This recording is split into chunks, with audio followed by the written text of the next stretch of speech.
Are your people working hard but not reaching their full potential? The problem is not effort, it is development.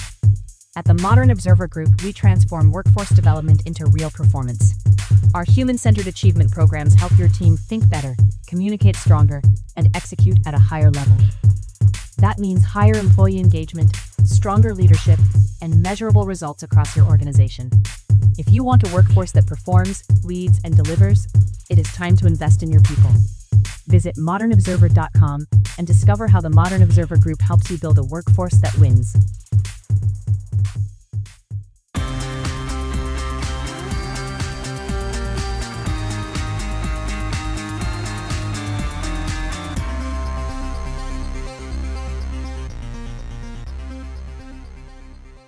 Ukraine launches a massive drone attack. Luigi Mangione pleads guilty. Violent crime declines, and more. Welcome to the Raw Naked Truth. I'm your host, Eric Lopkin, and here's the news you need to know.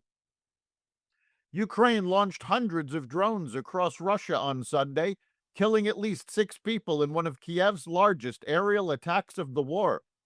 Kyiv has stepped up its attacks on Russia this year, with long-range missiles and swarms of drones targeting military industries and energy facilities.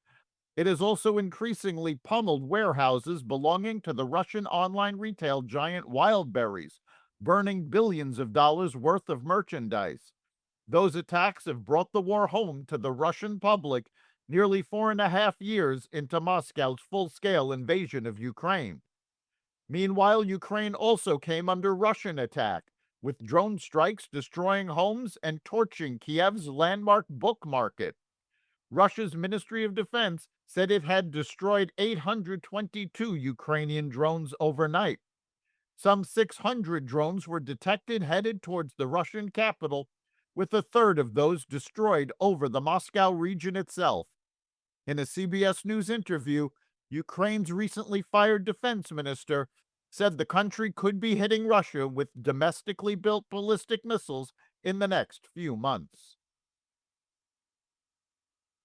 House Speaker Mike Johnson slammed Democrats Thursday over election security after non-citizens were charged with illegally voting in Michigan, warning that similar cases across the country pose a growing threat to the integrity of American elections.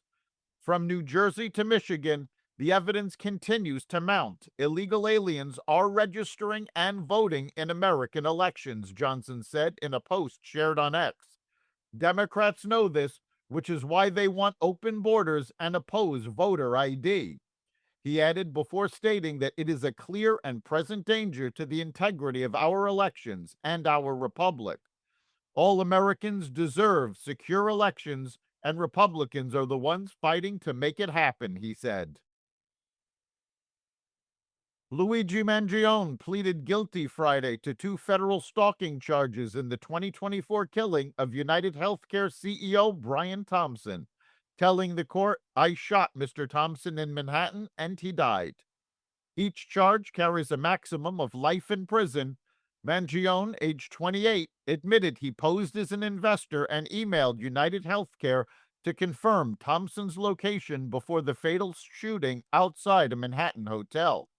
He said he 3D printed the gun and attached a silencer.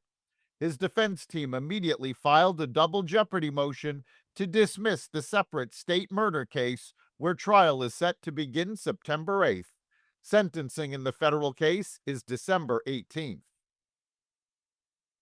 At least 6 people have died in a powerful storm system that slammed into Indiana, state officials said Saturday, as severe flooding continued to inundate communities and strain emergency services across the state.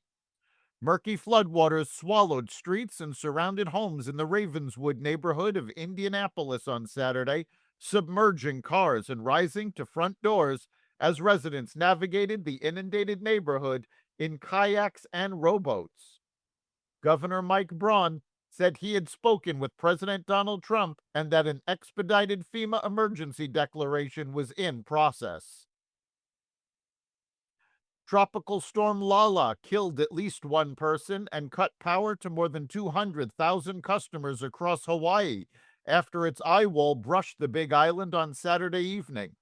The storm passed offshore as a Category 1 hurricane without making landfall, but flash floods swept homes off their foundations near the island's southern tip, and high winds ripped roofs from buildings across the state. By Sunday morning, roughly 197,000 customers were without power, with Oahu hardest hit. Hawaii Governor Josh Green declared a state of emergency, and about 100 mainland utility crew members are due Tuesday. Violent crime in the U.S. posted its largest one-year drop on record in 2025, with murders down 18.1%, robberies down 18.5%, and aggravated assaults down 7.2%, according to the FBI's annual report released on Friday. The homicide rate of 4.1 per 100,000 people is tied with 1955 and 1956 as the lowest since 1900. President Trump credited his administration's crime-fighting policies, including a crackdown on criminal migrants, fewer illegal border crossings, and National Guard deployments to cities like Washington, D.C. Early data shows declines continuing through the first half of 2026, pointing to another historic low.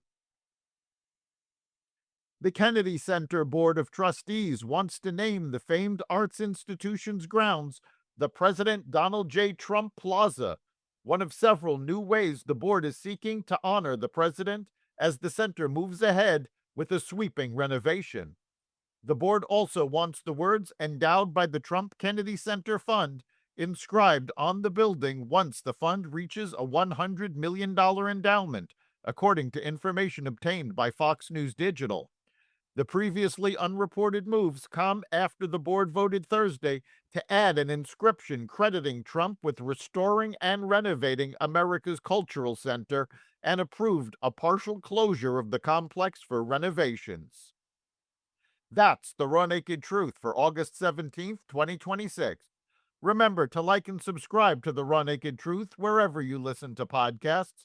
You can catch every episode of the Raw Naked Truth Daily News Brief, as well as our sister podcast, Carnivore Radio, with news analysis and commentary, and the rest of the Xvadio Podcast Network at xvadio.com, the Apple Podcast app, YouTube, Rumble, Spotify, iHeartRadio, Audible, Amazon Music, and other platforms that respect freedom of speech. We'll see you next time.